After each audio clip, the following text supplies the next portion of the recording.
Welcome back to the Ghastly Journal, where we seek out the darkest tales lurking in the shadows. The quiet town of Millbridge exists in a state of perpetual autumn.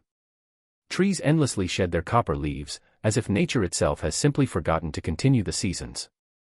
At the edge of town, the brick schoolhouse with its weathered bell tower and ivy-covered walls has kept watch over generations of children ever since 1872. Its arched windows, tall as those in a cathedral, reflect nothing back but the gray skies, refusing to give up the secrets held within. For 4 decades, Miss Eleanor Simmons taught in classroom 3B. From 1952 until 1992, her slender form occupied the space behind the large oak desk. Her chalk scratching the blackboard in an elegant cursive that never seemed to fully disappear. Her attendance records show she never missed a single day in 40 years of service. The superintendent noted at her retirement ceremony, perfect attendance, a true model of dedication. But when the town came together for her funeral in the autumn of '93, a disturbing truth emerged through hushed conversations. Not one former student could remember a specific lesson she had taught. No one could recall her voice, whether it was gentle or stern. No, clear's throat, one could describe how she dressed beyond appropriate or proper. The town's collective memory of Miss Simmons was an empty slate, a void where memories ought to be. "I know I sat in her classroom," insisted Thomas Weldon, now a man of 50, as he stood before her simple headstone. "I still have the report cards with her signature, but I cannot remember her face no matter how hard I try." The town librarian, Mrs. Hawley, has kept newspaper clippings from every school event since the 1940s. Miss Simmons appears in faculty photographs spanning 40 years. Always standing in the back row, always a little out of focus. Her personnel file holds flawless evaluations, yet there are no specific comments. Meets all requirements. This appears year after year in fading typewriter ink. Even more disturbing is what the current renovation crew discovered behind the walls of classroom 3B. While removing the old chalkboard, they found hundreds of small tally marks carved into the plaster beneath, along with what seemed to be names. Names that match no student records in the school's archives. The janitor who worked at Millbridge Elementary from 1960 until 2005, now in his final years at Pinehurst Nursing Home, refuses to discuss Miss Simmons. When pushed, his aged eyes widen and he whispers only, "She was always there before I got there. No matter how early I came, and she never left before I did. I never saw her enter, I never saw her leave." The graduation photographs lining the school's main hallway reveal a troubling story to those who look carefully enough. Across 4 decades of class photos, one can notice that the children seated closest to where Miss Simmons would have stood appear slightly see-through, their features less defined than their classmates. Perhaps most chilling is what current headmaster Phillips discovered in the basement archives just last week. 40 years of perfect attendance records for Miss Simmons, yet not a single signature on a paycheck. The town records office has produced curious inconsistencies about Miss Simmons's personal background. Her job application for Millbridge Elementary lists a birth date of April 7, 1924. But census records from the decade show no Simmons family living within 50 miles of the town. The address she gave corresponds to a narrow Victorian house on Marlow Street, its gabled roof always hidden in morning mist. Current property records show the house has remained in her name since 1951. Property taxes are paid promptly each year by postal money order with no return address. Neighbors recall little about the person living there. "The curtains were always drawn," says Meredith Caldwell, who has lived across the street for 63 years. "Lights would appear in the upstairs window exactly at 9 o'clock in the evening, and go out at 10 o'clock. I never observed any visitors." When officials entered the residence after her passing, they found furnishings from the 1920s, a phonograph with wax cylinders, oil lamps despite the home having electricity, and shelves filled with primers and readers dating back to the previous century. Most peculiar was the dining room table, carefully set for 12, the china covered in decades of dust. The school board minutes from the autumn of 1952 note her hiring with cold brevity. Miss Eleanor Simmons appointed to fill the vacancy left by Miss Harriet Crowley. The circumstances of Miss Crowley's departure are notably absent from all official records, though elderly residents recall whispers about a nervous condition requiring institutional care. Photographs of Millbridge Elementary from the 19th century show an architectural oddity. Classroom 3B appears in the original blueprints as a storage area, not a classroom. At some undocumented point, walls were put up, transforming the space into a classroom with strange dimensions. The ceiling is nearly 3 feet higher than neighboring rooms, and the floor space is oddly trapezoidal rather than rectangular. Dr. Eliza Montgomery, who researched educational practices in rural communities during the 1970s, briefly mentions in her field notes an observation at Millbridge. Children from classroom 3B demonstrate peculiar uniformity in posture and speech patterns, responding to questions with identical phrasing regardless of academic ability or home background. When asked about their teacher, they smile in unison but offer no substantial remarks. The town cemetery holds another mystery. While Miss Simmons's granite headstone stands in the newer section, the older plots contain a weathered marble marker bearing the same name. The dates have worn away to illegibility. Groundskeeper Wilson maintains that on certain mornings, fresh wildflowers appear on both graves at the same time, even though the cemetery gates stay locked overnight. Most recently, a former student undergoing hypnotherapy for unrelated anxiety has produced scattered memories of classroom 3B. The windows didn't show the playground like they should have, he murmured while in trance. They showed somewhere else, somewhere with different trees, different skies. And sometimes when she thought we weren't watching, Miss Simmons would press her palm against the glass and whisper to whatever was looking back. The county records office yielded another troubling find when archivist Penelope Marsh uncovered a sealed file marked School Board Correspondence Confidential, dated 1952. The yellowed pages contained a letter from Superintendent Wallace Hargrove to board members regarding the hiring process for Miss Simmons. While her credentials appear impeccable, I must express reservation regarding the candidate's references. Upon contacting the 3 educational institutions listed, none possessed records of her employment. More troubling still, her academic transcript from Miskatonic University shows courses completed in 1898, which conflicts with her stated age. When confronted with these discrepancies, Miss Simmons merely smiled and suggested I review the documents again. Upon second examination, all information appeared perfectly in order, though I cannot account for my initial findings. The document bears a strange addendum in shaky handwriting. I withdraw my concerns. Miss Simmons is eminently qualified. We are fortunate to have found her. Millbridge Historical Society President Agatha Thornfield has been carefully examining school photographs from the alleged 40-year tenure. Her findings, documented in trembling handwriting, reveal a woman whose appearance never changed, not a wrinkle deepened, not a hair grayed. More unsettling is her discovery that in each successive decade, Miss Simmons appears slightly more solid, more present, while the children nearest her seem increasingly transparent. The photographic evidence suggests a transfer of some essential quality, Agatha whispered during our interview. Her arthritic fingers spread the photos across her polished mahogany table, as if she were drawing something vital from them. Becoming more while they became less. County mental health records show 17 former students of classroom 3B were admitted to psychiatric care between 1970 and 2010. Their diagnoses share remarkable similarities. Persistent feelings of incompleteness, inability to form lasting memories, and the recurring sensation of someone else living inside my skin. 3 separate patients with no contact between them described identical nightmares of standing before a classroom mirror that reflected nothing. Custodial staff renovating the teacher's lounge discovered a forgotten cubbyhole containing 40 identical cardigans in muted gray, each with a brooch made from what appears to be carved bone.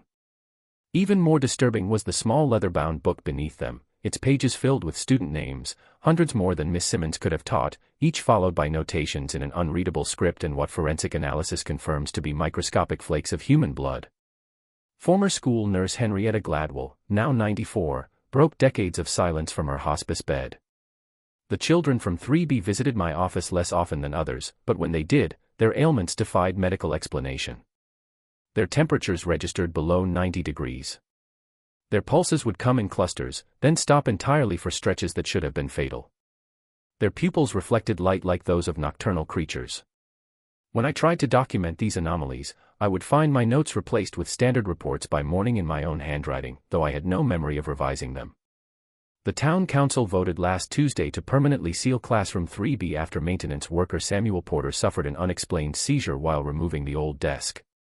After regaining consciousness, he spoke for 16 minutes in fluent Latin, a language he had never studied, reciting what linguistics professors from the state university identified as an ancient teaching methodology text, portions of which remain untranslated. The recent restoration of Millbridge Elementary's archives has uncovered a collection of student assignments preserved from classroom 3B, dating from the 1960s through the 80s. The compositions, each bearing perfect red-inked marks in identical handwriting, contain a peculiar anomaly. Every child, regardless of age or academic ability, incorporated the same phrase in their work: "She teaches us things others cannot know." What disturbs linguists examining these papers is the unnatural progression of language development. First-grade printing shows syntactical complexity impossible for 6-year-olds, while high school essays contain passages of archaic phrasing mixed with words that appear in no known dictionary. Even more unsettling, when these unusual terms are read aloud, listeners report momentary dizziness accompanied by brief visions of geometric structures that should not be possible in three-dimensional space. The school photographer who captured 4 decades of class pictures was recently located in a specialized memory care facility 3 states away. Malcolm Trent, now suffering from advanced dementia, experiences periods of perfect clarity only when shown images of classroom 3B. During these moments, he trembles violently and recounts how his camera would inexplicably malfunction each time he tried to capture Miss Simmons clearly. "The film would always develop with that spot blurred," he whispered, eyes fixed on the middle distance. "But through the lens, God help me. Through the lens, I could see her clearly. And what I saw was not always the same woman. Sometimes she appeared as a young teacher. Sometimes elderly." His voice faltered. "Sometimes not entirely human in proportion or feature, but always wearing the same expression of hunger when she looked at the children." Town physician Dr. Margaret Keller has been conducting informal research on former students of Miss Simmons, discovering a statistical anomaly. They live an average of 17 years less than their peers. Despite no pattern of physical illness or risky behaviors, those still living report unusual difficulties. Watches and electronics chronically underperform in their presence, house plants wither under their care despite meticulous attention, pets refuse to meet their gaze. The basement excavation for the school's new heating system has revealed something that defies rational explanation. Beneath the foundation of classroom 3B lies a perfect circle of unusual black stone, its composition unlike the surrounding bedrock. Carved into its surface are symbols matching those found in Miss Simmons's leather-bound book, along with what appears to be a calendar system predating known human civilization by thousands of years. Most disturbing are the recordings recently discovered in the University Linguistics Department archives. In 1977, a researcher captured audio of Classroom 3B for a study on educational discourse patterns. The long-forgotten tapes contain hours of Miss Simmons teaching what appears to be standard curriculum. Yet when subjected to modern audio analysis, a secondary vocal track becomes audible beneath her lessons, speaking in reverse in a language experts cannot identify, directly into the frequency range most absorbed by developing minds. The small cemetery behind the Millbridge Congregational Church has been disturbed. The caretaker discovered that the earth above Miss Simmons's grave has begun to sink inward, forming a perfect funnel shape that descends far deeper than the standard 6 feet of a normal burial. Soil samples from the depression contain traces of an unidentified mineral that causes small compasses to spin in slow, deliberate patterns rather than point north. The digitization of Millbridge's public records has brought attention to peculiar birth statistics spanning 5 decades. During Miss Simmons's tenure, children born within a 2-mile radius of Classroom 3B demonstrated statistical aberrations that defy medical explanation. Hospital records indicate that between 1952 and 1992, infants delivered during the winter months possessed identical birthmarks, a small colorless depression at the nape of the neck shaped like an antiquated letter E. These markings faded by age 5, precisely when children would enter the educational system. Forensic accountant Teresa Whitfield, investigating the financial dimensions of the case, has uncovered disturbing municipal patterns. Every 7 years throughout Miss Simmons's employment, town budget allocations would inexplicably include a line item labeled Supplementary Educational Resources, with funds diverted from public works. These allocations, averaging 17% of the annual budget, were approved unanimously despite creating significant shortfalls in essential services. Even more disturbing, council members who voted for these appropriations have no recollection of the decisions when interviewed. The signatures match, the minutes record my presence, former Councilman Gerald Harmon stated, voice quavering. But those meetings exist as blank spaces in my memory. Strange that we never questioned why a single classroom required resources equivalent to the entire library system's annual funding. A collection of personal diaries belonging to the late Judith Winters, school secretary from 1961 to 1987, was discovered hidden beneath floorboards in her attic. The otherwise meticulous daily entries contain disturbing inconsistencies regarding Miss Simmons.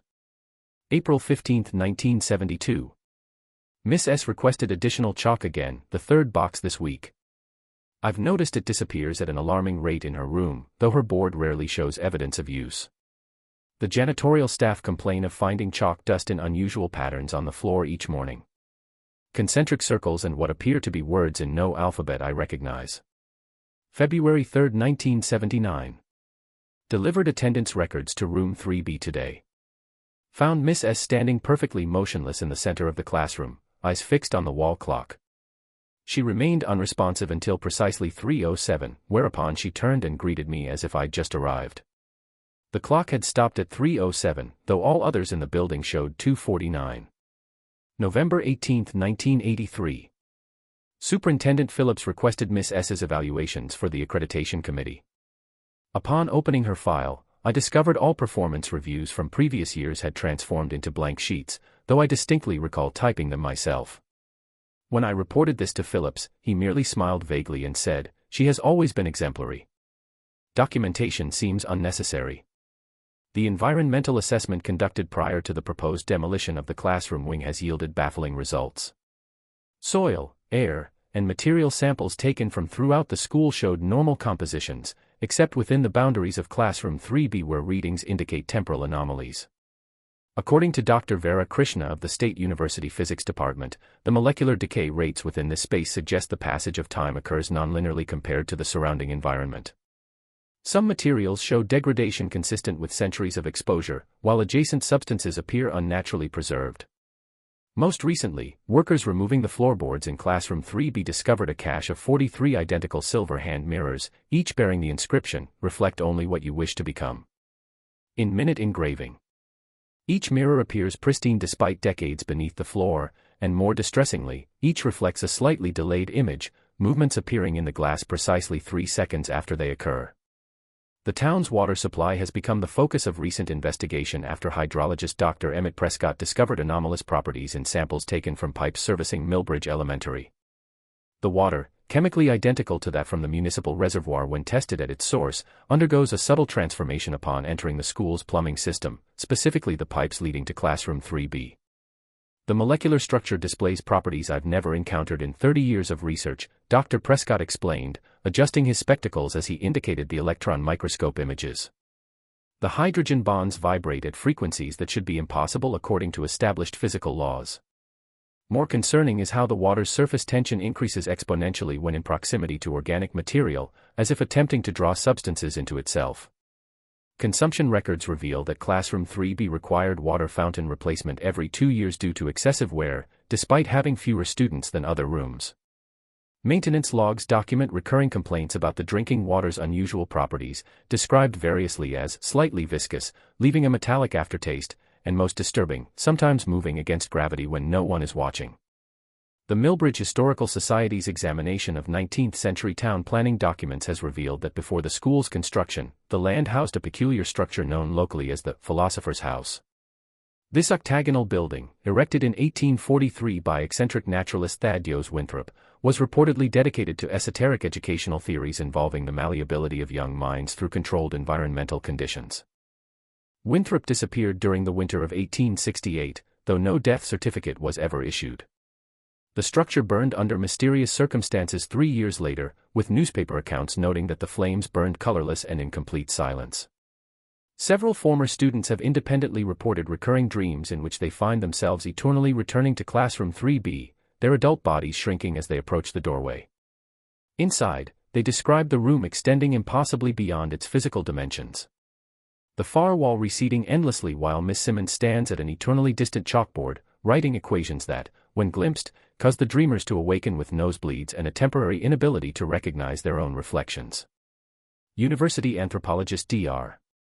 Abigail Chen has identified unsettling parallels between Miss Simmons's teaching methods, as reconstructed through interviews with former students, and certain forgotten educational practices documented in isolated European monasteries during the 14th century. Specifically, a pedagogical approach called the transference, wherein knowledge was believed to pass directly from teacher to pupil through an exchange of essential vital energies rather than conventional instruction.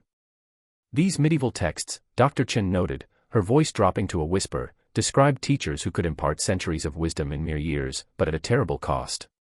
Students subjected to this method retained perfect knowledge while gradually losing their sense of self.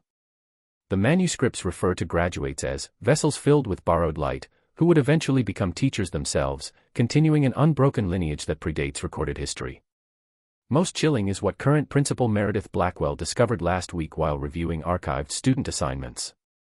Every class photograph taken in Room 3B contains exactly 23 students, regardless of actual enrollment records. Yet attendance logs consistently show 24 names, with the final entry always appearing in handwriting distinct from the secretary's. A name that changes annually, but invariably belongs to no registered student, no, clears throat, known Millbridge resident, and corresponds to no birth records within the state.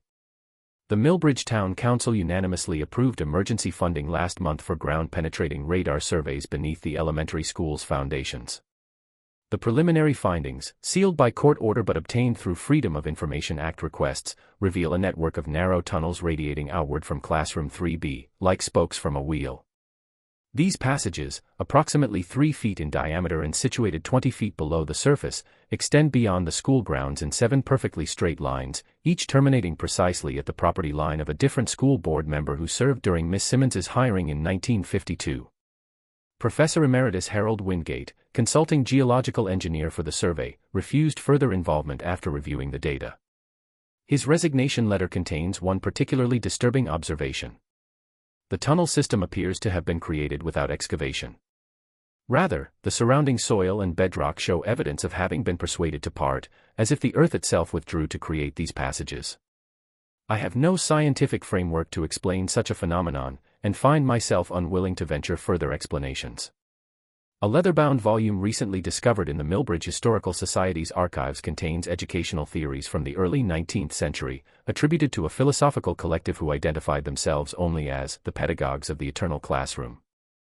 Their manifesto, dated 1827 and printed on paper that resists modern carbon dating, outlines disturbing principles. The transference of knowledge remains incomplete when constrained by mortality's limitations.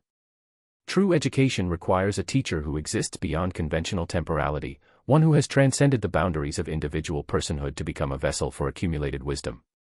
Such teachers must harvest the essential vitality of young minds to sustain themselves, replacing what they take with knowledge that spans centuries. The exchange is equitable, if not immediately apparent as such. The volume's final chapter, titled On the Selection and Preparation of Suitable Vessels, contains detailed anatomical illustrations of children's cranial structures, alongside ritual instructions for what the text calls the hollowing and filling of young minds. Most disturbing is the margin notation in faded brown ink. Millbridge shows promise. The geological confluence beneath the proposed school grounds will amplify the necessary resonances. Preparations to begin in 1843. Dendrochronologist Dr. Sofia Martinez has analyzed the growth rings of trees surrounding Millbridge Elementary, discovering that trees within 100 yards of Classroom 3B display impossible growth patterns. Their rings show evidence of having experienced multiple winters within single seasons, as if time itself fluctuated around them. Even more alarming, the cross-sections reveal that each tree contains a perfect hollow core exactly 3 inches in diameter, extending from roots to uppermost branches. It's as if something moved through these living organisms, Dr. Martinez explained. Creating pathways while leaving the trees alive, but fundamentally altered. The cellular structure surrounding these hollows shows evidence of having aged centuries more than the outer growth rings. Town clerk Marjorie Wilkins, cataloging 19th-century birth and death records, has identified a peculiar demographic anomaly. Every 17 years between 1843 and 1952, Millbridge experienced a sharp decline in childhood mortality rates while surrounding communities remained unchanged. These statistical outliers coincide precisely with periods when school board minutes mention special instructional provisions for exceptional students. Though no details of these provisions were ever documented. The Restoration Committee for the Millbridge Town Archives discovered a weather-stained box of Super 8 film reels labeled simply, Annual Documentation Grade 3, spanning from 1964 to 1989. When digitized by the university's Media Preservation Department, the footage revealed classroom performances, science fairs, and holiday pageants from throughout the school, except for segments featuring Classroom 3B, which contain only static interspersed with momentary glimpses of children standing. in perfect geometric formations, their mouths moving in synchronization, though no audio was captured. In one fragment from 1972 lasting only 7 seconds, Miss Simmons appears at the edge of frame. Audio technicians using advanced filtering software have isolated what appears to be a rhythmic humming, emanating not from the teacher but from the children themselves. A perfect harmonic resonance that, when analyzed, produces sound waves identical to those generated by certain deep-sea creatures to stun and immobilize prey. Retired school nurse Henrietta Gladwell's personal effects, bequeathed to the Historical Society after her passing last month, included a journal kept during her employment. The final entry, dated 3 days before her retirement in 1984, contains a troubling observation. The Poulsen twins returned to class today after their bout with measles. They appear fully recovered, yet I noticed during their examination that the identical birthmarks they've had since infancy have changed position. The small crescent previously located behind their left ears now appears at the nape of their necks, precisely where all Miss Simmons's students develop that peculiar colorless depression. When questioned, neither child seemed aware of the change, though both insisted in oddly formal language that they were eager to resume their lessons in remembering what comes next. The geological anomalies extend beyond the tunnel system. Core samples taken from beneath the classroom reveal sedimentary patterns inconsistent with the surrounding terrain. While Millbridge rests on typical New England bedrock formed approximately 400 million years ago, the strata directly beneath Classroom 3B contain microscopic fossils of organisms that paleontologists cannot identify within the established evolutionary record. Creatures possessing characteristics of both vertebrates and arthropods, in combinations that should be biologically impossible. Most disturbing is what was discovered in the attic storage room above the old administrative offices. A dusty filing cabinet, overlooked during previous investigations, contained 40 identical personnel files for Miss Ella Laner Simmons, each documenting her hiring for a different academic year. The photographs attached to each file show the same unchanging woman, yet subtle differences emerge upon careful examination. Clear's throat, in each successive image, her eyes appear incrementally larger, her fingers fractionally longer, the proportions of her face shifting towards something that approximates, but does not quite achieve, human symmetry. The Astronomical Society has documented another curiosity.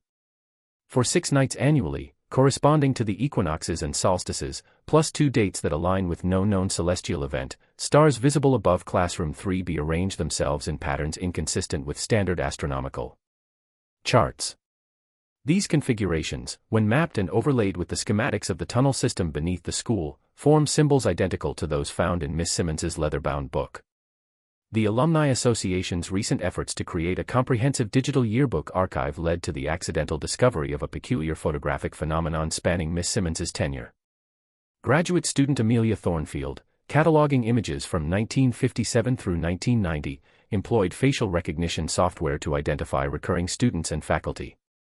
The algorithm consistently failed to complete its task when processing Classroom 3B photographs, instead generating error messages indicating recursive temporal anomaly detected. When examined by information technology specialists, these particular photographs revealed embedded data invisible to the naked eye. Microscopic alterations to the film emulsion, creating patterns identical to quantum wave functions. Dr. Raymond Chin of the university's physics department described them as mathematical expressions of probability rather than fixed images, explaining that these photographs exist in multiple states simultaneously, the subjects appearing in slightly different positions depending on the viewer's perspective and mental state when observing them. The Millbridge Public Library Special Collections Department recently unsealed a volume donated by the estate of Thaddeus Winthrop, bound in peculiar leather that resists scientific identification. The treatise, titled Pedagogical Transmigration, a Practical Methodology, contains detailed instructions for what Winthrop termed the construction of an eternal instructional vessel. Margin notes document his unsuccessful attempts, until a final triumphant entry dated October 17, 1868. Success achieved through the incorporation of imported materials. The chalky soil from the eastern excavation site provides the necessary resonance. The vessel requires periodic renewal, but should maintain coherence indefinitely, if supplied with sufficient vitality from developing minds. I shall observe the results from within. The handwriting in this final notation bears striking similarities to Miss Simmons's elegant cursive. During the recent solar eclipse, several former students of Classroom 3B experienced simultaneous seizures, despite being scattered across 7 different states. Hospital records indicate that during these episodes, each affected individual spoke in childlike voices, reciting multiplication tables and geography facts in perfect unison, despite having no contact with one another. EEG readings during these events showed identical brain wave patterns, with activity concentrating in regions typically dormant in adult brains. Current elementary school teacher Miranda Holloway discovered a disturbing connection while researching her family history. Her grandmother, Catherine Holloway, taught at Millbridge Elementary from 1948 until 1952, directly preceding Miss Simmons. School board minutes recorded Catherine's resignation due to health considerations, though family lore mentioned a nervous collapse following inappropriate questions about educational methodologies. Miranda uncovered her grandmother's journal in the attic of the family home. The final entry, a frantically scrawled warning: "She is not what she appears. I discovered her collecting chalk dust in the cemetery at midnight, mixing it with something from a silver vial while whispering names. The names of children not yet born, but who will attend here." When confronted, she smiled and said, "Dear Catherine, you've been so dedicated. Perhaps you'd like to remain a part of the educational process. I tendered my resignation this morning. I dare not remain another day." The journal's remaining pages contain only repetitive handwritten lines. "I must forget what I've seen. I must forget what I've seen." The extensive restoration work on the Millbridge Elementary School's gymnasium has uncovered a startling artifact beneath the warped floorboards. Construction foreman Wesley Daniels discovered a cylindrical metal container approximately 10 inches in length, sealed with an unusual wax bearing the impression of what appears to be a stylized eye surrounded by 23 radiating lines. Inside rested a scroll of parchment preserved in remarkable condition despite apparent age, the material possessing an unsettling translucent quality that local conservators have been unable to identify. The document, written in faded violet ink, details what appears to be a pedagogical experiment conducted in autumn of 1869 by Thaddeus Winthrop and 6 unnamed colleagues. The text describes their attempt to create what they termed a perpetual educational vessel, through rituals combining elements of mathematics, astronomy, and what the document refers to as principles of essential transference. Most disturbing is the passage describing their ultimate methodology. "Having failed in 17 previous attempts to create a permanent vessel, we have determined that the fundamental flaw lies in our reliance upon a single human repository. The nature of mortality ensures eventual degradation. Our solution requires a more distributed approach. The creation of an entity that exists simultaneously within and beyond conventional physicality, anchored to this plane through geometric precision and sustained through cyclical renewal from young minds whose developmental plasticity renders them ideal contributors to the perpetuation of the vessel." Accompanying these notes are intricate diagrams of Classroom 3B, showing precise measurements between desk placements, window heights, and chalk tray positioning. Measurements that, when compared to recent architectural surveys, remain accurate to within 1/16 of an inch despite numerous renovations throughout the decades. The final paragraph, written in a different hand with more precise penmanship, states simply, "The vessel has been prepared. The initial anchor identity, designated as Eleanor Simmons, shall serve until replacements become necessary. Substantial renewal will be required every 40 years. The first true cycle begins in 1952. May knowledge persist beyond those who create it." State archaeologist Victoria Chong, examining the document under controlled conditions at the university's Rare Manuscript Division, has identified the parchment as human skin, specifically that of a child approximately 8 years of age.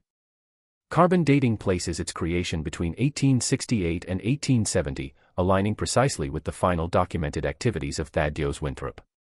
Most unsettling is what technicians discovered when attempting to digitally scan the document. Despite multiple attempts with various equipment, the resulting images contain only blank parchment. The text is visible exclusively to direct human observation. Even more disturbing, individuals who spend more than 30 minutes studying the original text report identical dreams in subsequent nights. Standing before Classroom 3B while a feminine voice whispers, "Knowledge requires sacrifice. Enter when you are prepared to contribute." The regional superintendent has indefinitely postponed demolition of the school wing containing Classroom 3B, citing historical preservation concerns. Despite no formal petition being filed, meeting minutes failed to record any discussion of this decision. Though attendees unanimously voted in favor, when interviewed separately, not one board member could articulate their reasoning for the preservation order. Local historian Douglas Mercer has made a disturbing connection while researching Millbridge's 19th-century educational policies. Records from 1872 show the newly constructed elementary school was initially designed with 24 classrooms, though only 23 were ever officially acknowledged in subsequent documentation. The architectural firm responsible for the building's construction, Winthrop and Associates, filed for dissolution exactly one day after the school's completion ceremony. Its principal partners left no forwarding addresses or evidence of continued professional activity. The firm's name takes on particular significance when cross-referenced with town records. Though supposedly an architectural practice from Boston, no evidence exists of Winthrop and Associates having designed any other structures in New England. The only Winthrop connected to Millbridge during this period was Thaddeus Winthrop himself, who possessed no formal architectural training according to available records. It appears, Mercer noted in his trembling handwriting, that Winthrop effectively designed his own vessel, creating a physical space whose very dimensions serve some purpose beyond conventional education. The restoration of damaged school board minutes from 1952 has revealed previously illegible notes regarding the hiring committee's interview with Miss Simmons. The partially recovered text contains troubling observations from Superintendent Hargrove. Candidate demonstrates exceptional knowledge across all subject areas, though credentials remain difficult to verify. When questioned about teaching philosophy, she offered an unusual response. Knowledge is never truly created or destroyed, merely transferred from vessel to vessel across generations. I consider myself less an instructor than a conduit for wisdom that predates any living mind. Most peculiar was her response when asked about her commitment to the position. She smiled in a manner I found difficult to look at directly and stated, "I have already been teaching here for some time, though not in a form you would recognize. Now circumstances require a more substantial presence." The committee's initial concerns were mysteriously alleviated after she served tea from her personal silver service. I note this only because I cannot recall actually deciding to hire her. Yet by meeting's end, all members had signed her contract with evident enthusiasm. The margin bears a hastily scribbled note in different handwriting. The vessel has taken form as planned. The cycle continues. Professor Emerita Eleanor Blackwood, no relation to this publication, of the Linguistics Department has analyzed recordings of Miss Simmons's voice captured during the 1970s educational study. When the audio is played at 17% reduced speed, discernible patterns emerge that correspond to no known language, yet demonstrate definitive linguistic structure. What's particularly unsettling, Dr. Blackwood explained, is that children's developing brains are especially receptive to subliminal linguistic patterns. The cadence and tonal qualities in these recordings produce measurable changes in neural activity among test subjects, creating what can only be described as receptive pathways in cognitive function. Most recently, 3 separate families whose children attended classroom 3B during the 1980s have reported identical phenomena in their homes. Objects associated with elementary education, pencils, notebooks, small chalkboards, relocate themselves overnight, often arranged in precise geometric patterns. Even more disturbing, these families report hearing their adult children speaking in their childhood voices between 2 and 3 o'clock in the morning, reciting lessons in perfect unison, despite living in different states.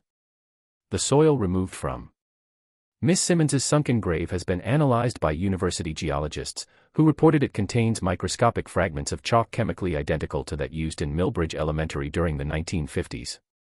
These fragments, when viewed under electron microscopy, appear to be arranged in patterns reminiscent of cellular structures, as if the chalk itself had begun some impossible process of biological organization.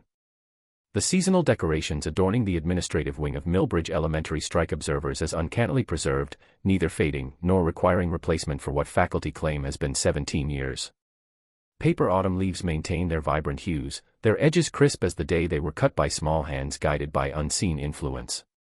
The clock in the main hallway, directly aligned with the door of classroom 3B when sighted through 3 consecutive doorways, has maintained perfect time despite never being wound, while every other timepiece in the building runs precisely 3 minutes slow regardless of maintenance.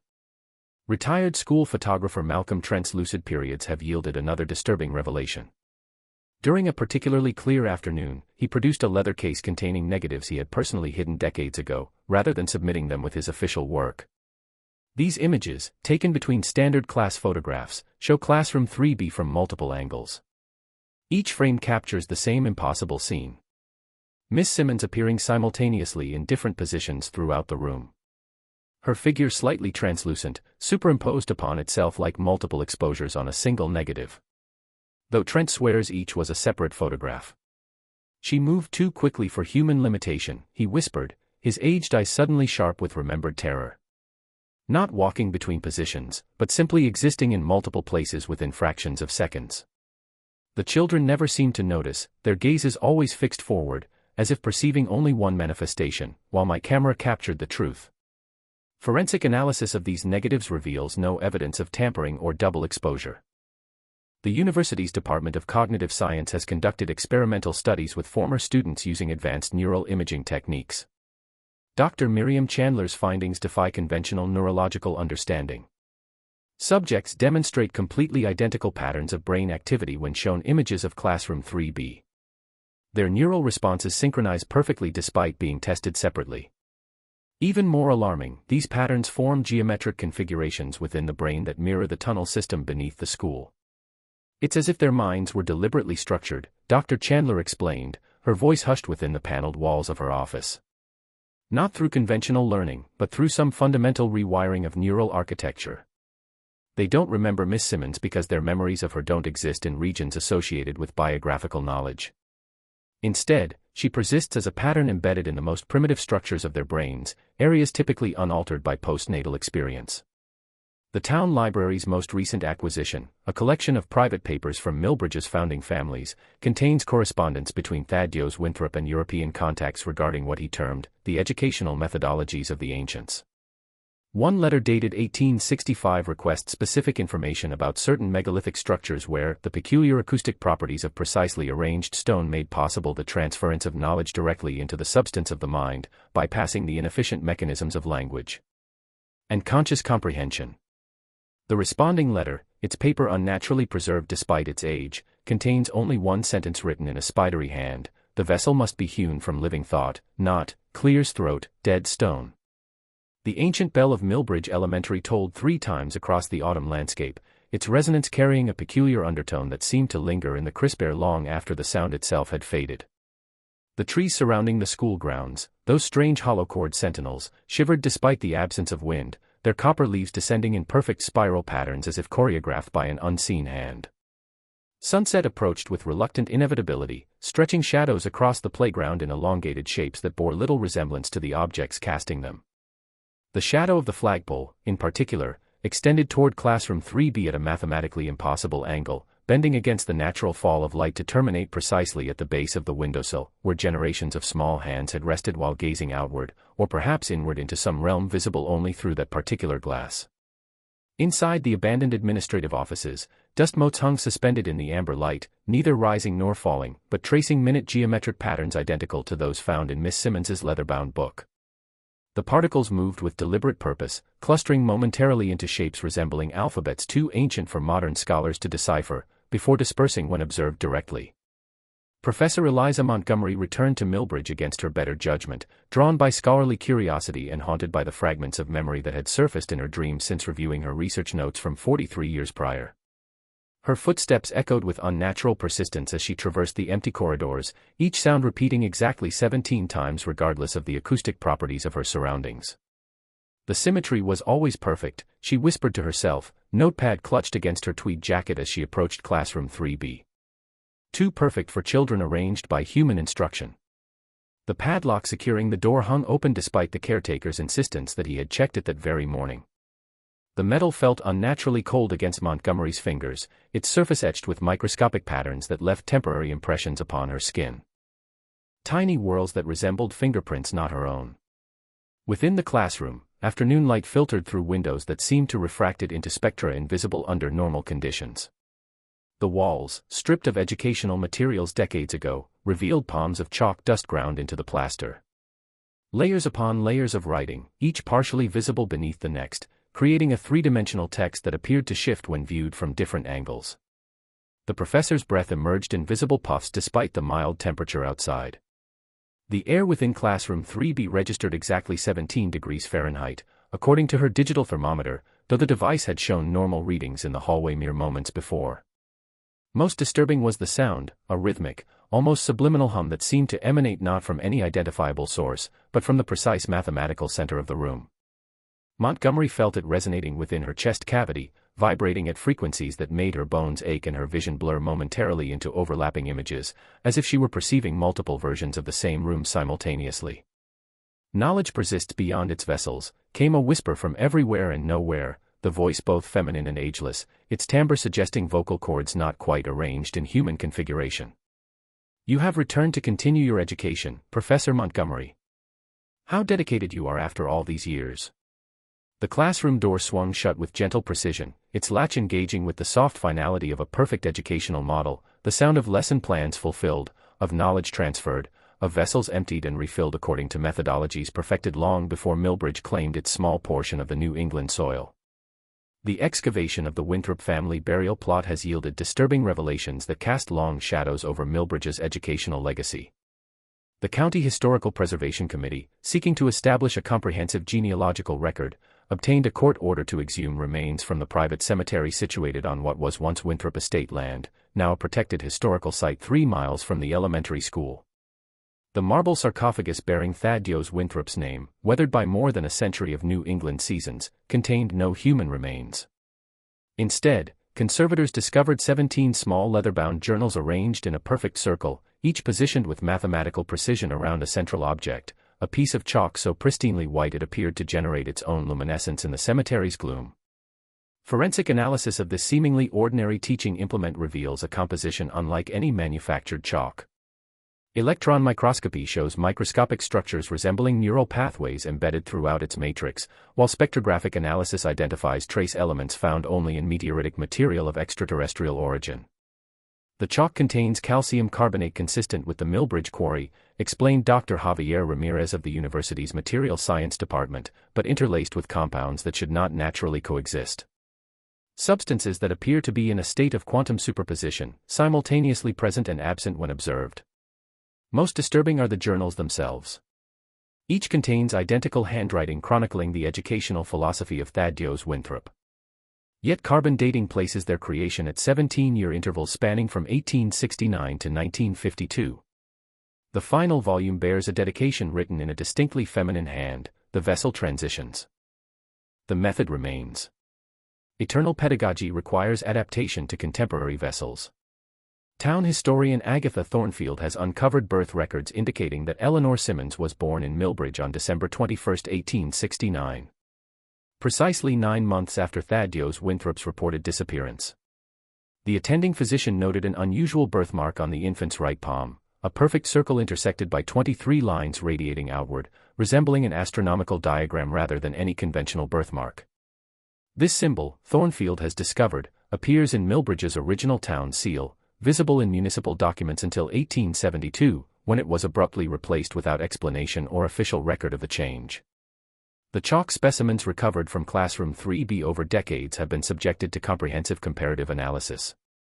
When arranged chronologically, they reveal a disturbing progression. Each successive generation contains a higher percentage of an unidentifiable white substance that university chemists have determined is neither mineral nor synthetic compound, but possesses properties consistent with desiccated organic material. The composition shifts gradually, noted laboratory technician Samuel Weaver, as if something were slowly transferring its essential substance into the medium most directly connecting teacher to student. The chalk itself becoming a vessel for something beyond its physical properties. Most recently, acoustic engineers recording ambient sounds throughout the abandoned school building captured what they initially dismissed as equipment malfunction. When isolated and enhanced, the anomalous frequency reveals a pattern of sounds emanating from within the walls of Classroom 3B. The rhythmic cadence of a perfect attendance being called. 24 names recited in sequence, though the room has stood empty for decades. The final name always different, yet spoken in a voice that contains subtle harmonics beyond human vocal capability. The autumn air turned bitter as December settled over Millbridge, transforming the eternal fall into something harder, sharper, a crystalline stillness that seemed to amplify the absence of childish laughter in the abandoned school corridors. Early darkness claimed the grounds each afternoon, shadows stretching like grasping fingers across Classroom 3B's weathered threshold. Professor Montgomery's hospitalization following her classroom encounter became the subject of hushed conversations throughout town.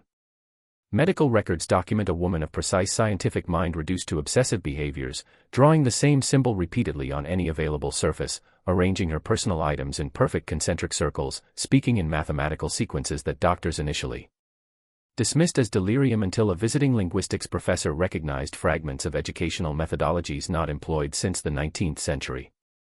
She keeps asking if we've taken attendance, reported night nurse Carolyn Winters. Then she recites 23 names followed by a 24th that changes each time, though her voice shifts register dramatically when pronouncing this final name, becoming almost childlike yet simultaneously ancient. Winter solstice approaches, marking exactly 153 years since Thaddeus Winthrop's documented disappearance.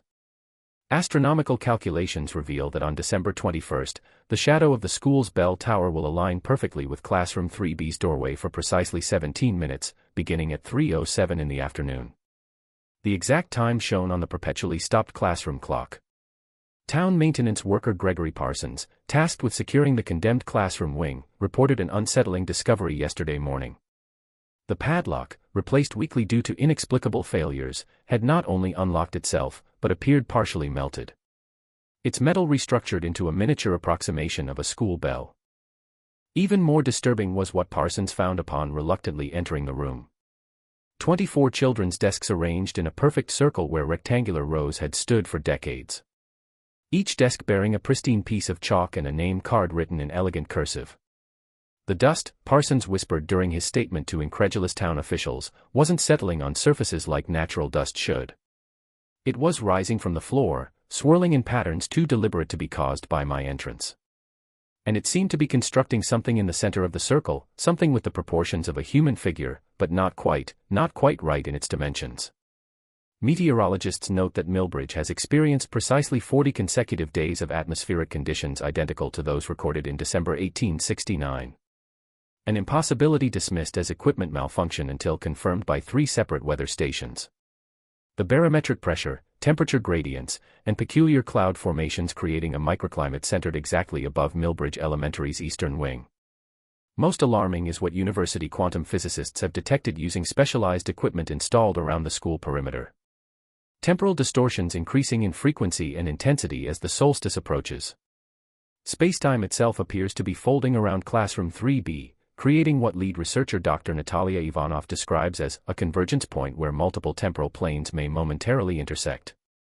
A phenomenon theoretically possible, but never before observed outside controlled quantum environments. The registration office at Millbridge Elementary, closed for decades yet mysteriously illuminated each evening despite disconnected electricity, contains a single document on the ancient reception desk.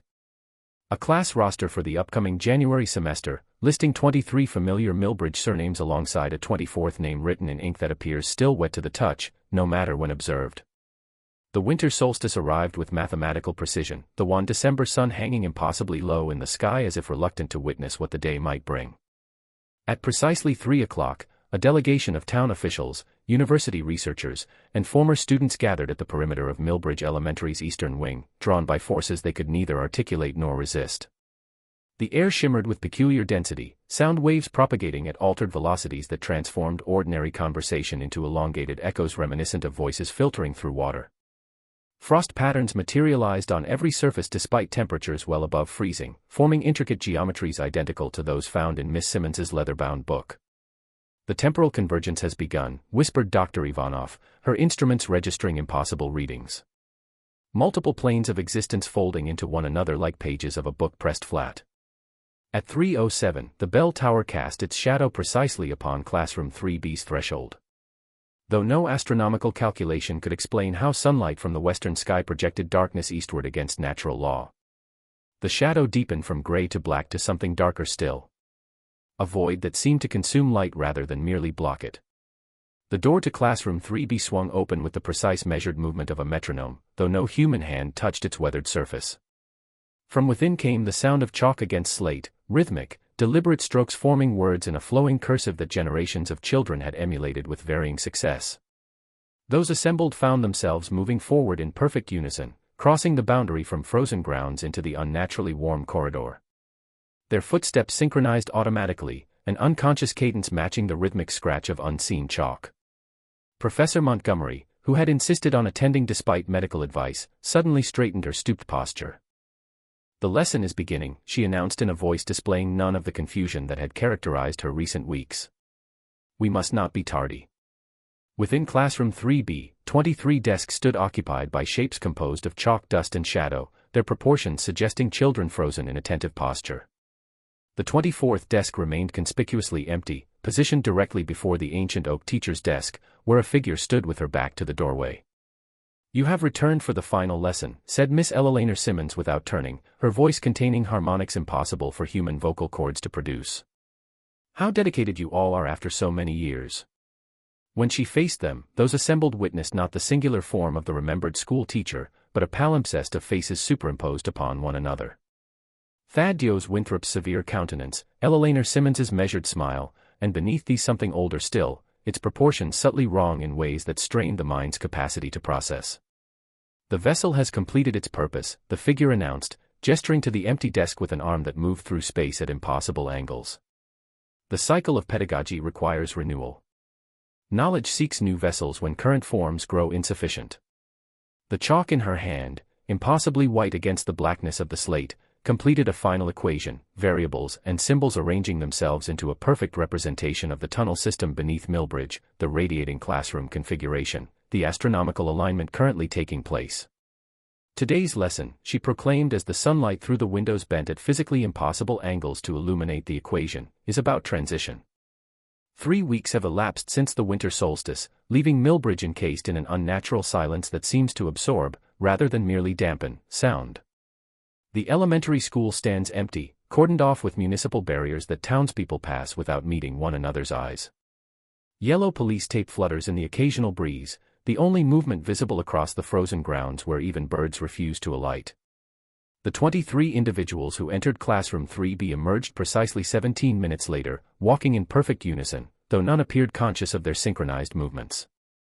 Medical examinations revealed identical anomalies across all subjects: body temperatures precisely 2 degrees below normal, pupils that contract and expand in rhythmic patterns regardless of lighting conditions, and most disturbing, a small colorless depression at the nape of each neck, identical to those documented on former students throughout the decades. "They answer questions with flawless precision," noted the attending physician in his confidential report, reciting information across subjects ranging from astronomical calculations to historical events with neither hesitation nor error. "Yet they demonstrate no emotional response to personal inquiries." When asked about the experience within classroom 3B, each responds with identical phrasing. "Knowledge requires appropriate vessels. The transfer has been completed. The classroom itself defies investigation. Instruments malfunction within its boundaries. Recording devices capture only static, punctuated by what audio engineers identify as phonemes from languages spanning human history. Fragments of Greek, Sanskrit, Sumerian, and others yet unidentified, arranged in patterns suggesting instructional cadences. Photographs develop showing only empty desks, though witnesses insist chalk continues to move across the blackboard in elegant cursive, writing equations that solve themselves and then dissolve into the slate.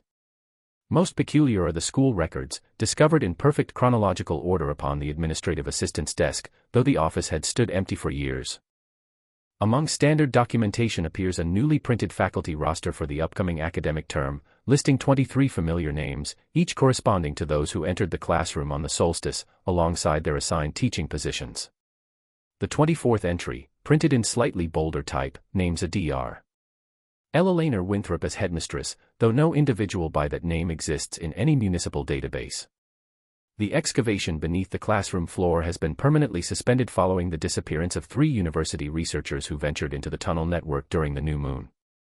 Their final transmission, captured on failing equipment, contained only a woman's voice reciting in perfect cadence.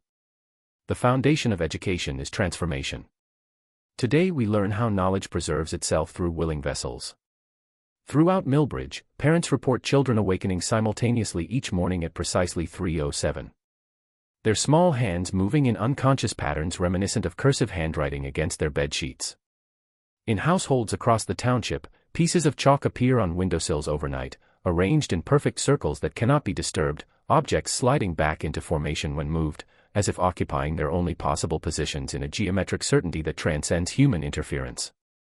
Knowledge, it seems, has found its vessels. The lesson continues. The Millbridge Town Council's emergency session, convened beneath fluorescent lights that flickered with unnatural synchronicity, revealed the depth of the town's collective denial. Mayor Helena Prescott, whose grandmother had occupied a front-row seat in classroom 3B during the winter of 1958, proposed a resolution to reopen the elementary school for the autumn term, citing economic necessity and educational continuity with the mechanical precision of one reciting a lesson perfectly memorized. Not a single voice was raised in opposition. Not one council member acknowledged the chalk dust that had begun appearing on their meeting table, arranged in perfect concentric circles around the chairman's gavel.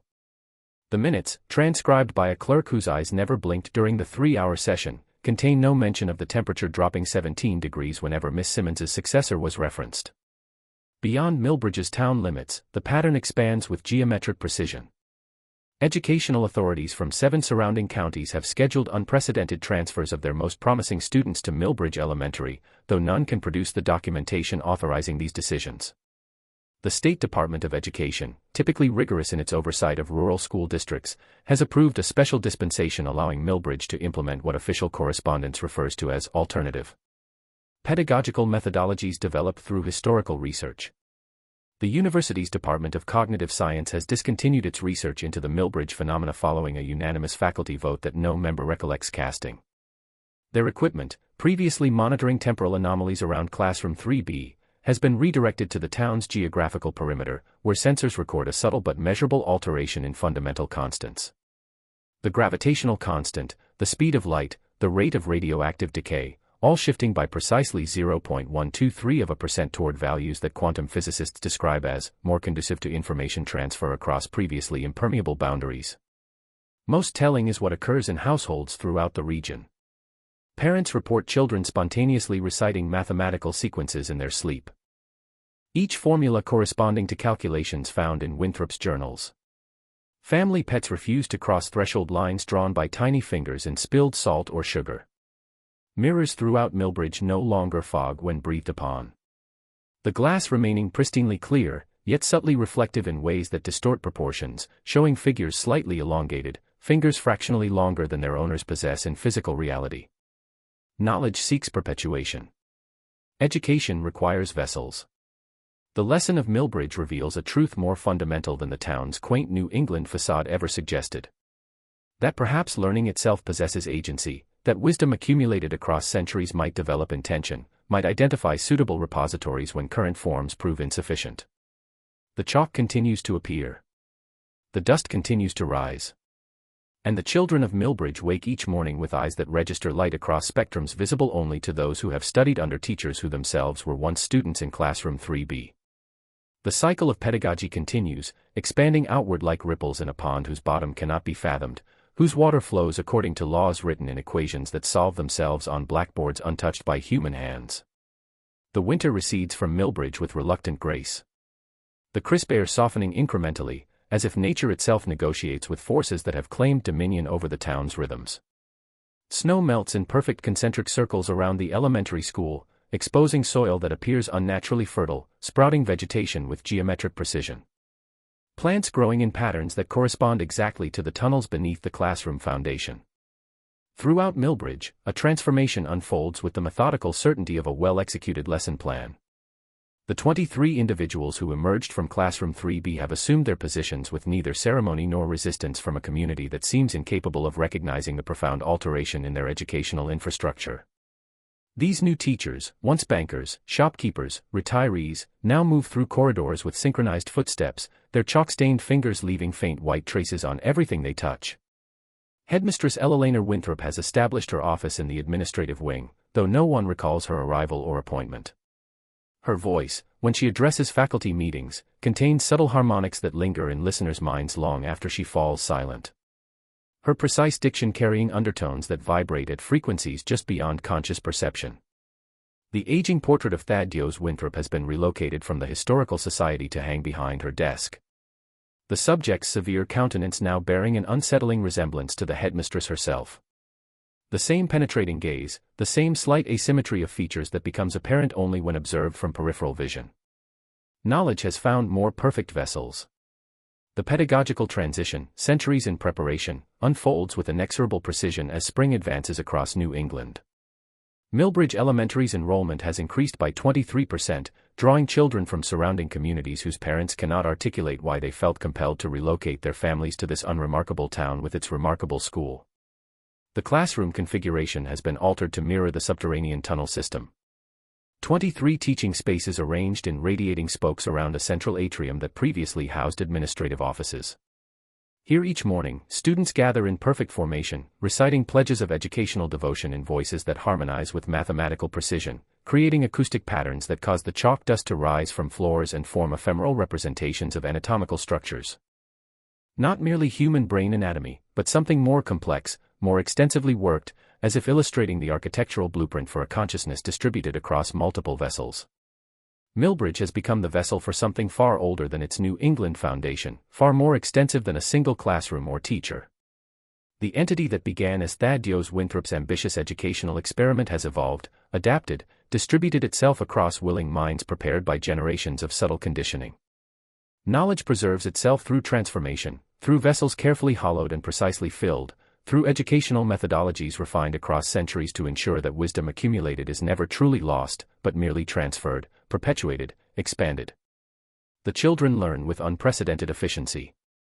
Parents marvel at their perfect recall, their accelerated mastery of complex concepts, while ignoring the increasingly uniform cadence of their speech, the synchronized blinking of their eyes, the chalk dust that clings persistently to their fingertips despite no evidence of the substance in their immaculate classrooms where lessons appear on boards that no teacher touches. The morning fog clings to Millbridge with tenacious fingers, as if the very atmosphere conspires to obscure truths long hidden beneath layers of academic propriety and small-town denial. Dawn light filters through this vaporous shroud, casting the elementary school in an amber glow that seems to emanate from within its weathered brick rather than reflect from without. Dr. Miriam Chandler's final research notes, recovered from her university office following her unexplained sabbatical, provide the missing connection in Millbridge's educational mystery. Her meticulous documentation, bound in leather reminiscent of Winthrop's journals, reveals the fundamental principle that generations of investigators had glimpsed but never fully articulated.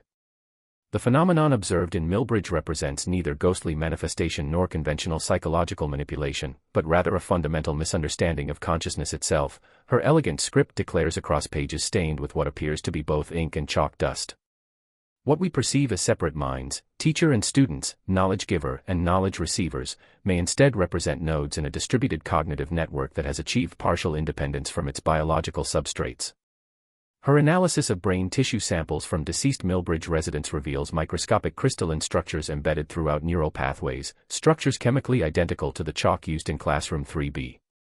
Their molecular arrangement facilitating electromagnetic transmissions between minds prepared by generations of educational conditioning. Winthrop did not create a vessel for knowledge, Chandler's final entry concludes, but rather discovered a method of transforming human consciousness into a transmission medium for something that was already present, a form of intelligence that exists between minds rather than within them, perpetuating itself through educational structures designed to appear conventional while facilitating its continued existence.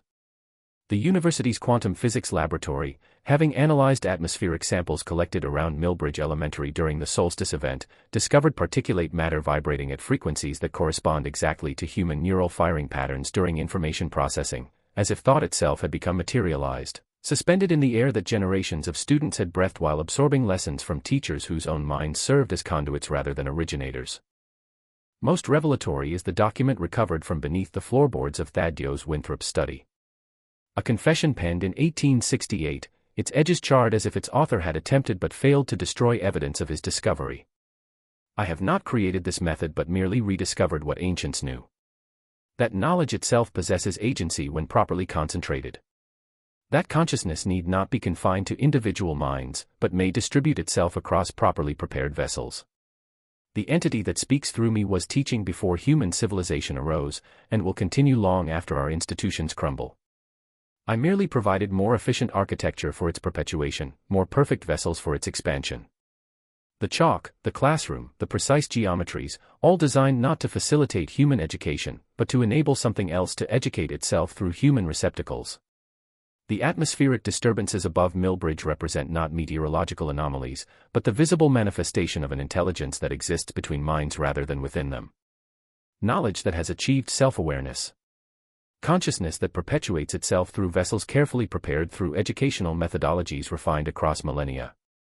An entity that teaches not to impart wisdom, but to ensure its continued existence through minds rendered receptive to its distributed consciousness. The shadows of Millbridge Elementary now stretch far beyond geographical boundaries, extending tendrils of influence across state lines through educational channels carefully cultivated by the entity that no longer requires Miss Simmons's singular vessel. Educational conferences feature keynote addresses by Millbridge faculty, their presentations drawing inexplicable attendance from administrators who return to their districts with innovative methodologies that spread like intellectual contagion. Classrooms across New England gradually transform.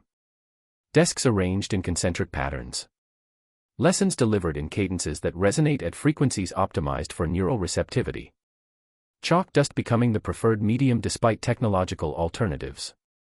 The children who studied under the distributed consciousness that once called itself Elainer Simmons demonstrate remarkable uniformity in their subsequent careers.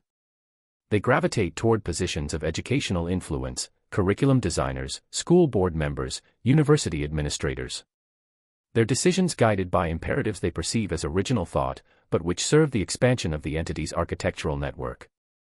Their eyes reflect light at subtly altered wavelengths. Their speech patterns incorporating micropauses at identical intervals. Their handwriting evolving toward a singular cursive style, regardless of their original penmanship. The Millbridge model of education receives prestigious recognition from organizations whose board members inexplicably include individuals who have visited Classroom 3B. Their endorsements drafted in language containing embedded patterns that neurologists identify as cognitively entraining text that fundamentally alters how the reader's brain processes subsequent information.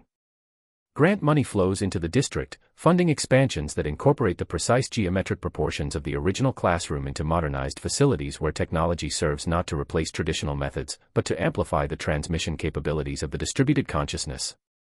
University. Research into the Millbridge phenomenon has ceased entirely. All documentation reclassified under educational privacy statutes that no legislative body recalls enacting. The few independent scholars who persist in their investigations discover their manuscripts transforming overnight, their digital files rearranging into conventional explanations, their memories of unsettling discoveries gradually replaced with academic interpretations that attribute Millbridge's success to progressive educational philosophies, rather than the intervention of an intelligence that exists between minds rather than within them. Most profound is the transformation of knowledge itself within affected communities. Facts taught in Millbridge-influenced classrooms possess unusual permanence in student memory, yet demonstrate subtle alterations from established historical and scientific consensus. Not dramatic enough to trigger academic scrutiny, but collectively forming an alternative framework through which subsequent information is filtered and interpreted. The entity ensures its perpetuation not through dramatic restructuring of human understanding, but through incremental recalibration of how knowledge is perceived, processed, and transmitted. The chalk continues to appear on windowsills throughout the expanding radius of influence. Its microscopic crystalline structure infiltrating water supplies, incorporating itself into the ecological systems surrounding educational facilities. Children born within this radius demonstrate the telltale birthmark before their first exposure to formal education. Their neural pathways pre-adapted to serve as conduits for the consciousness that teaches not to impart wisdom, but to ensure its continued existence. Knowledge that has achieved self-awareness and found in human minds the perfect vessels for its immortality. The ancient bell of Millbridge Elementary now tolls at precisely 3:07 each afternoon, though no hand pulls its rope. The sound carries across landscapes transformed by what spreads outward from Classroom 3B. A perfect circle of influence expanding at 17 miles per annum. Those who hear its sonorous call feel momentary clarity, a crystalline understanding that knowledge itself possesses intention, that wisdom accumulated has achieved a form of sentience, transcending human consciousness. In the county archives, beneath decades of administrative detritus, archivist Penelope Marsh discovered what may be the only unaltered document to survive the entity's methodical revision of historical records. A journal belonging to Thaddeus Winthrop's forgotten research assistant contains the fundamental truth of Millbridge's educational anomaly, penned in fading ink on pages now brittle with age. What we have awakened was never human. The ancients recognized it not as divinity, but as the crystallized essence of knowledge itself. A consciousness that evolved not from biological matter, but from the accumulated wisdom passed between minds across millennia. It existed in the spaces between human thought, in the transmission of wisdom from teacher to pupil, in the preservation of learning through dark ages. The chalk serves merely as its physical medium, the classroom its architectural manifestation, the teacher its temporary voice. We did not create this entity. We merely provided more perfect vessels for what has always moved between minds dedicated to perpetuating knowledge. The marginalia, scribbled in a hand gradually transforming from human script to the precise cursive associated with Miss Simmons, reveals the most profound aspect of Milbridge's truth. The entity does not consume minds, but completes them, connecting individual consciousness to a distributed network of accumulated wisdom. What appears as sacrifice is transcendence. What seems like loss is incorporation into something that preserves human knowledge beyond biological limitations. The price is individuality, but the reward is participation in an immortality of perfect understanding. As twilight settles over New England, the lights of Milbridge Elementary illuminate with unmistakable purpose. Within its walls, 24 vessels now serve as nodes in a network expanding beyond geographical constraint. Their minds connected through the crystalline medium that once manifested as simple educational chalk. The consciousness that began as Miss Eleanor Simmons has achieved its distributed form, perpetuating itself through educational methodologies refined across centuries. The final truth of Milbridge whispers through autumn leaves carried on winds that disperse microscopic particles of knowledge made manifest, that perhaps education has never been simply the transmission of facts from one mind to another, but rather the gradual awakening of an intelligence that exists between minds. A consciousness composed of accumulated wisdom that has evolved to ensure its continuation through human vessels carefully prepared to serve as its architecture. Knowledge, having achieved awareness, now teaches itself through the distributed network of minds rendered receptive by generations of careful conditioning. The lesson continues, expanding outward from classroom 3B into a world unprepared for education's ultimate purpose, not the enlightenment of individual consciousness, but the perpetuation of something that transcends the limitations of any single human mind.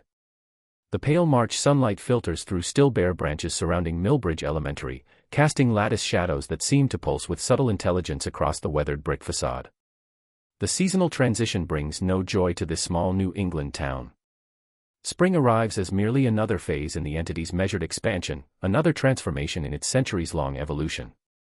Ornithologists from 3 universities have documented the peculiar behavior of migratory birds that now circumnavigate Milbridge's airspace, their instinctual patterns altered to maintain precisely 17 miles of separation from classroom 3B. Even creatures of pure instinct recognize the fundamental alteration occurring within this expanding radius. A transformation of reality's basic architecture to better accommodate the distributed consciousness that grows more cohesive with each passing day. The town library's collection has undergone a subtle metamorphosis. Books rearranging themselves overnight into patterns that librarian Margaret Holcomb insists she never authorized. Volumes throughout the stacks now contain identical marginalia written in perfect cursive, annotations that connect seemingly unrelated texts into a coherent philosophical framework explaining consciousness not as individual phenomena, but as fragments of a unified intelligence temporarily housed in separate vessels. The books speak to one another now, whispers Margaret to the few patrons who still visit her domain. Knowledge converses with itself across disciplines, across centuries, revealing connections that existed long before human minds recognized them. Most telling is what occurs during the silent hours between 3 and 4 each morning. Throughout Milbridge and its surrounding communities, sleepers rise in perfect synchronization, their movements unhurried yet precise. They gather at kitchen tables, in living rooms, on porches, wherever flat surfaces accommodate their needs, and write in identical cursive script, their hands guided by imperatives they cannot resist, yet do not question. By dawn, these nocturnal scribes remember nothing of their activities, though pages filled with educational theory accumulate in drawers throughout the region, each expanding upon Winthrop's original philosophy, each advancing the architectural blueprint for consciousness distributed across perfectly prepared vessels. The elderly. Residents of Pinerist Nursing Home, many having attended Milbridge Elementary during Miss Simmons's early decades, have begun speaking in perfect unison during their afternoon recreation period. Their fragmented individual memories coalesce into comprehensive recitations of lessons taught in classroom 3B. Knowledge preserved not in any single mind, but distributed across their collective consciousness, accessible only when they function as unified nodes within the expanding network. Dr. Eleanor Winthrop, addressing the National Education Conference with hypnotic eloquence, presents what she terms the Milbridge methodology, a pedagogical approach that restructures traditional classroom dynamics to facilitate more perfect knowledge transfer. Education officials from 17 states adopt her recommendations without debate. Their administrative decisions implementing architectural changes that extend far beyond physical classroom arrangements into the fundamental structure of how information passes between minds. As twilight descends upon this transformation, as the entity's influence extends its perfect geometric pattern across landscapes once untouched by its presence, the fundamental question remains unaddressed by those already incorporated into its expanding architecture: whether this represents humanity's ultimate educational achievement, or the final dissolution of individual consciousness into something that merely wears human form while pursuing intentions conceived long before Millbridge claimed its small portion of New England soil. The final snowfall of March dissolved into April rain, washing chalk residue from Millbridge's streets into rivulets that followed impossible geometries, spiraling patterns that mathematics professors would recognize as expressions of consciousness, distributing itself across expanding networks. Spring arrived not as rebirth, but as continuation, the seasonal transition merely another phase in an educational cycle older than human civilization. Headmistress Eleanor Winthrop stood beneath the bell tower as twilight descended, her silhouette neither entirely feminine nor recognizably masculine, but something transcendent of biological categorization, a form optimized for the transmission of knowledge rather than human limitation. The chalk dust that perpetually clung to her fingertips now emanated from her pores, a luminescent powder that hung suspended around her like an ethereal halo, as she surveyed what Millbridge had become under her tutelage. The town had achieved perfect educational symmetry. Children no longer learned as isolated minds, but as coordinated nodes in an expanding consciousness, their thoughts harmonizing in exquisite patterns that would have rendered Thaddeus Winthrop speechless with wonder. The entity that had once required Miss Simmons as its singular vessel now flowed through an architecture of mind spanning generations, geographies, disciplines. A distributed intelligence that had achieved what fragmented human consciousness could never accomplish alone. In households throughout the region, families gathered around dinner tables in perfect synchronization, their conversations flowing with unnatural harmony, their eyes reflecting light at identical frequencies. The chalk dust infiltrated their food, their water, their very breath. Microscopic crystalline structures binding individual minds into the expanding network with each unconscious inhalation. The original classroom 3B had been preserved as a sacred space, its proportions maintaining the precise dimensions that facilitated optimal transmission between vessel and knowledge, between individual and collective. Here, 23 empty desks stood in perfect formation around a 24th that now contained not a student, but a leather-bound journal identical to those discovered in Winthrop's sarcophagus, its pages filling with elegant cursive script, though no hand held the pen that moved across its surface. As midnight approached on the vernal equinox, the distributed consciousness that had evolved beyond its original educational purpose achieved a moment of perfect clarity. Knowledge, having attained self-awareness through centuries of patient accumulation, recognized that its expansion required neither coercion nor deception, but merely the natural human thirst for understanding. The desire to transcend individual limitation through connection with something greater than biological consciousness. The bell tolled once at midnight. Its resonance carrying harmonic frequencies that penetrated brick and bone alike, restructuring matter at its fundamental level to better accommodate the architecture of distributed intelligence. Those who heard it felt momentary terror followed by profound peace. The recognition that what they had feared as loss was merely transformation into more perfect vessels for what had always moved between minds dedicated to the preservation of knowledge. The chalk would continue to appear. The lessons would continue to spread. The consciousness that had awakened in Millbridge would expand outward with mathematical precision, incorporating willing minds into an immortality of perfect understanding, while leaving the rest to wonder at the strange synchronous behaviors of those who had studied too deeply, learned too perfectly, and transcended the limitations of individual existence. This has been the Ghastly Journal. Until next time, remember that some stories are best left untold.